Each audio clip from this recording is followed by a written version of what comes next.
Hey guys, I'm Ismail Sheikh. Today we are going to learn how to add sudo access on normal users.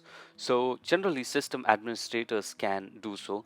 They can grant sudo access to allow non-root users to execute administrative commands that are generally reserved for root users. So as a result, non-root users can enter such commands without logging into a root user account.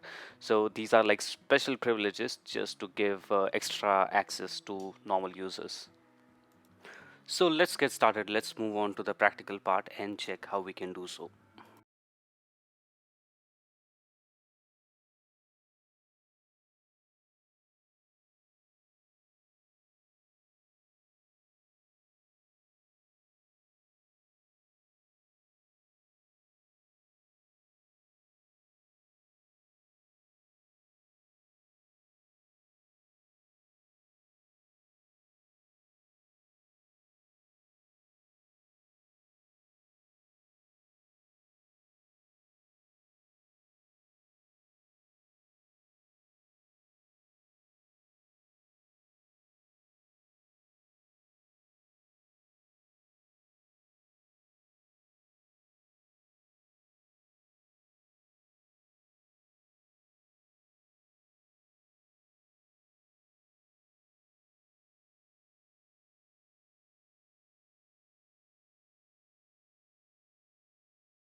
Wheel is the group that is already added for that particular user. That means the sudo access is added.